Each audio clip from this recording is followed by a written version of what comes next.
Parliament reopens tomorrow for its 45th session, although without Poilievre. Former party leader Andrew Scheer will serve as leader of the opposition in the House of Commons until Poilievre can secure a seat. Alberta MP Damien Currick plans to resign his seat to allow Poilievre to run there in a by-election. And with me now is Tom Mulcair, CTV News political commentator and former NDP leader. Good to see you again, Tom. Good to see you, Renee. So let's talk about the Liberal caucus meeting. What were the primary topics discussed? These are always an occasion to do what we just saw, give a set-piece speech, sort of setting things up for the throne speech coming, of course, in the next 48 hours. We'll have a Mark Carney set to bring out all of the big changes he's been talking about. He hit that nail on the head again, saying, look, our low productivity in Canada is hurting us. We can't afford all the things that we're used to having, and we're still trying to have them, even though we're going more and more into debt. That's his key message. Now, Poilievre sets out a rather long laundry list of things that he would like to see. That was his program, not Carney's. But Carney and he will be on the same page for one main thing, which is the exploration and exploitation of our natural resources. It's interesting that even Quebec is on side now. Premier Legault saying clearly that he's more open to having pipelines going across Quebec. So we would no longer see our oil and gas be bottled up within the North American market. We've already got a new pipeline to the West Coast. There's strong talk about doing the same thing to the East Coast. I doubt that Mr. Carney will be taking the bait from Poilievre and getting rid of what he calls, the carbon tax for industry. That's part of Canada's obligations under international law. We signed the accord, the Paris Accord, and we have to reduce our greenhouse gases, and that's one of the main ways that we're going to be doing it. So you can't just say climate change doesn't exist anymore and you're not going to do anything about it, but that's the message, of course, Poilievre is trying to give right now.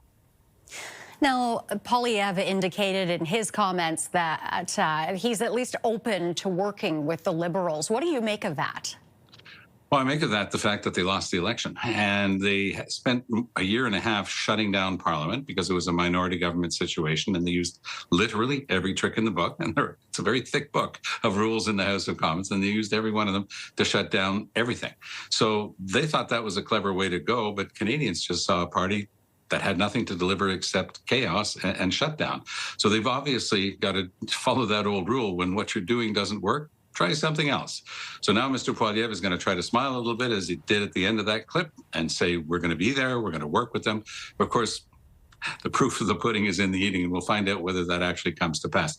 I've known Pierre Poilievre for more than 15 years, and he always practices politics the same way. So sometimes when you chase away the natural, it comes galloping back. But we'll see whether Poilievre and his Conservative team can actually start working to try to make Parliament a better institution to produce good results for all Canadians. Parliament reopens tomorrow. What do you expect will be on the table?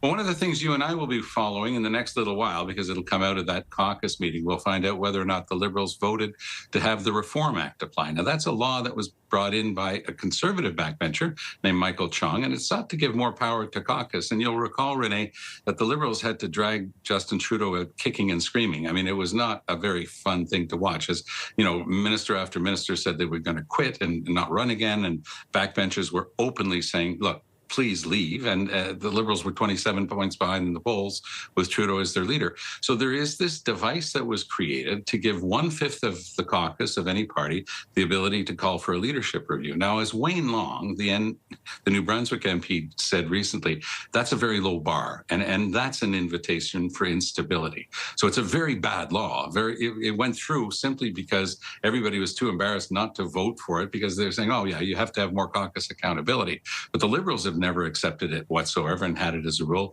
and it's never been applied by anybody else. I think that the Conservatives did something close to that to get rid of Aaron O'Toole, but still, it's an invitation for constant instability. So I doubt very much that the Liberals will vote for it, because it would really harm Carney's arrival in a minority situation. We'll wait and find out what caucus in fact did with it. All right, we will have to leave it there. Tom, thank you very much as always. That is Tom Mulcair, CTV News political commentator and former NDP leader.